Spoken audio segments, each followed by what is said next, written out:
Last year, by the way, NC State got Clemson last year. It was one of the games where Clemson lost 3 ball games last year, I think. 27-21 double overtime. NC State was able to get them. Hack, let's start with you, man. Last week, Clemson 51, Wake Forest 45. How big was that W when you watch that game unfold? How big was that W for Clemson? I thought it was huge, and I thought the way they did it, kind of on DJ's back after the year he went through last year, for him to win that game for them. I mean, he went toe-to-toe with Sam Hartman all night. It was a fun game to watch, or all day. It was a fun game to watch, great game to watch. They went back and forth. But for them to come out on top, I think is huge for his own psyche, and I think the momentum of that team going forward. I talked about it in the preseason. When you look at Clemson on paper, they're the best team in the ACC, hands down. Their roster can compete with anybody's, but I think they've just lacked that edge, and obviously it's hard because we're talking about last year, and it was just, to me, it was such a deflating season. All the expectations going into it, that it was hard to overcome. So for me, the win last week was big, and I really expect them to be coming back on a revenge tour for what you mentioned. With NC State getting them last year, I think that this is a really good chance for them at home to put another statement on here and kind of clear the air about where they stand in the ACC. George, I know we're gonna get to DJ, and I ain't gonna try to say his last name. How you say it, George? Uiagalelei. Well, hell, that ain't very hard. DJ Uiagalelei. I thought it was Uiagalelei.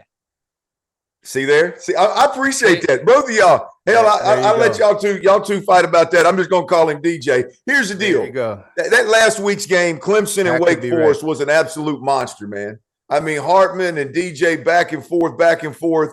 But really the story at this point in time is about DJ. We're talking about a guy that last year threw 9 touchdowns, 10 interceptions. We're talking about a guy that, hell, 3 weeks ago, everybody in the media, at least, was calling for his job, and I'd be a fool to believe that a lot of folks around that Clemson program didn't have their doubts at the very least. And then he comes out against Wake Forest. He goes 371 yards and 5 tugs in a game where they had to have it. This wasn't Clemson's got a great team around him, and all he's got to do is drive the ship. He had to come out and absolutely ball out, and the young man did it. What did that game mean, in your opinion, for DJ and obviously for Clemson moving forward? I'm talking to 2 quarterbacks that have been at it. Like, you guys have been in it and been in it at a high level. You know what confidence does. You know what confidence does when you've won a couple and you didn't fully get your contribution in there. Boy, defense spotted me a couple of times. The kicker got me through a couple. And you got a couple performances in you. I just got to get out here and get it going. It did everything. Confidence. That's the most dangerous element a man can have, probably in general, but especially in quarterback. And we didn't see that in DJ in these first couple of weeks. He had a couple of nice ones in Georgia Tech. Like, they didn't need him for a lot of these wins. They needed him last week, and he stepped up and delivered last week. And also so did that coordinator. These guys kind of got in a nice little groove, and boy, was that right on time. Because Clint, to be honest, they still haven't seen an opposite equal. Like, Wake Forest can rise up, they can coach with you, and they can execute with you, but they don't have a ton of silverbacks at Wake Forest. And all credit due to Hartman and the skilled players, and those guys are playing great.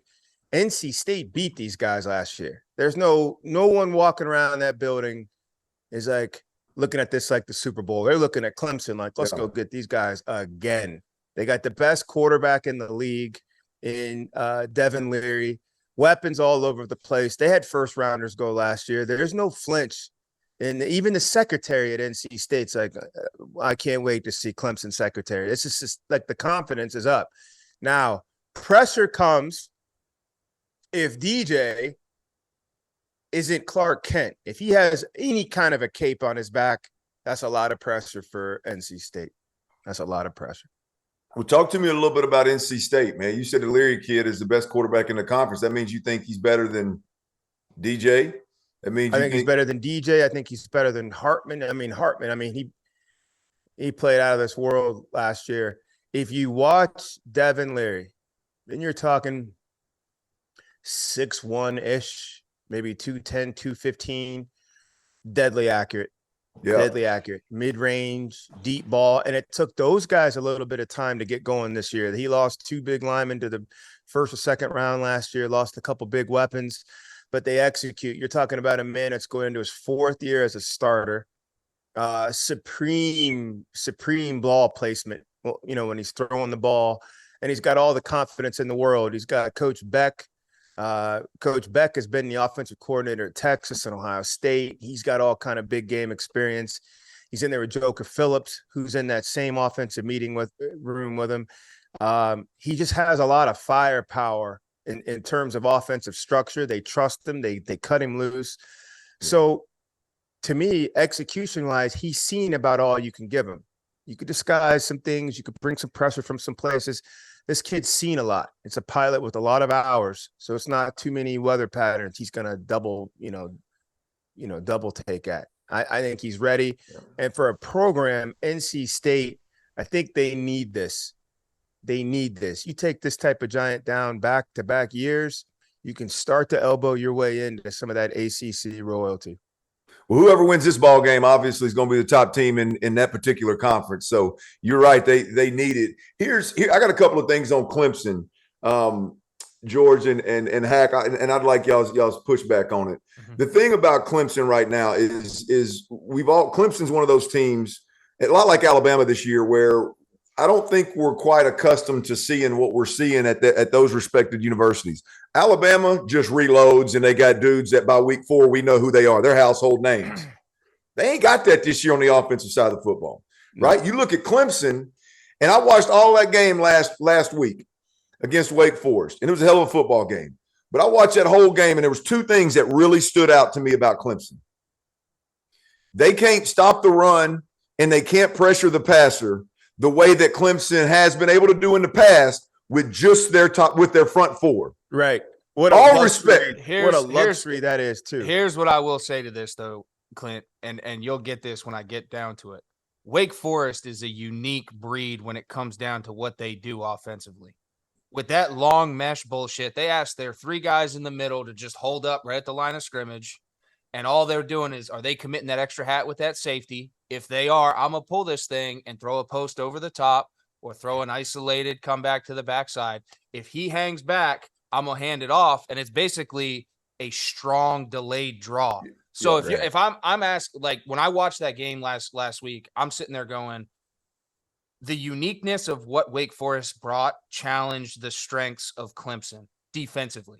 Now, I think this matchup against NC State is going in the favor of that front 7 at Clemson because those guys can flat out play. I mean, you got Brian Brees, you got Murphy. They got guys. They're deep. If you're going to try to drop back and attack these guys, you're going to have a problem all day long. Yeah. What I'm saying is, I think Wake Forest presented they put Clemson in a bind where they couldn't be as aggressive as they wanted to. They couldn't play the game of athletes that they have the advantage of across the most of the ACC. And that's the tip of the cap to Wake Forest and understanding and knowing a certain scheme that they do day in, day out. And that's what I saw. I'm sorry to jump on that. No. I love it. Bring that shit. I love it, baby. Yeah. I like it. No.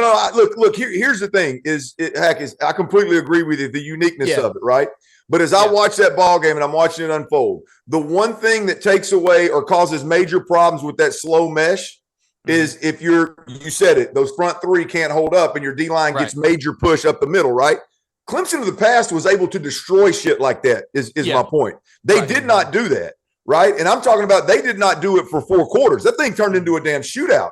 We're not talking about they struggled with it. We're talking about they were having to add bodies to the box and put corners on an island that were getting absolutely torched consistently. So anyway we slice it, I just don't believe that this Clemson front 4 is the same Clemson front 4 that we've watched in the past. In the past, they've been like Georgia.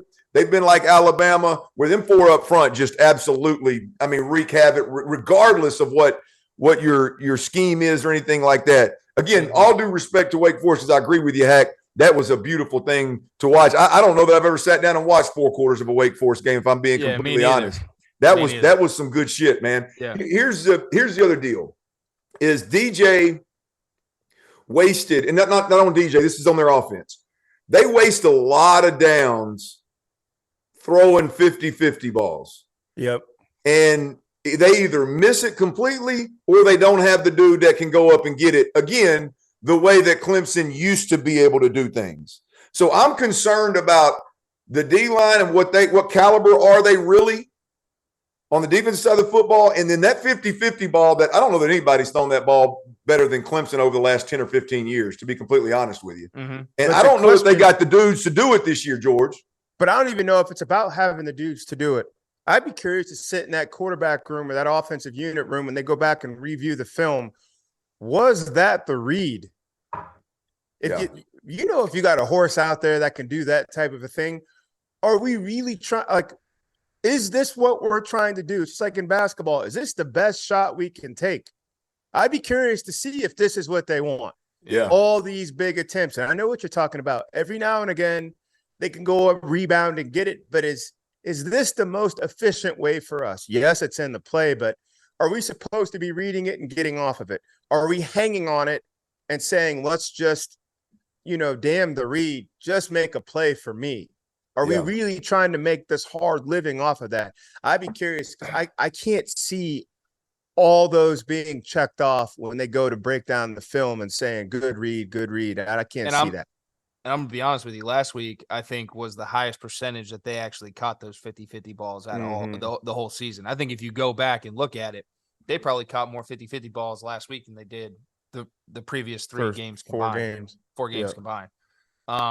And I agree with you. That's a very astute point. And that's what I was going to get to, Clint, is like, I think defensively, they still got the guys that can do it. Offensively, they got a lot of unproven guys out there. And that's a first for Clemson. That's uncharted territory, like you said, for the past 10 years. And you're right. They've had warlords. So really in the past 4 or 5 years, who's cranked out more receivers?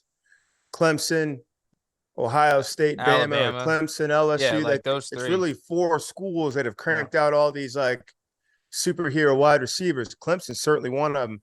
I don't know if they have a marquee guy that everybody in the defensive room is circling and underlining. They respect him, but you're not rolling coverage to any of these guys yet.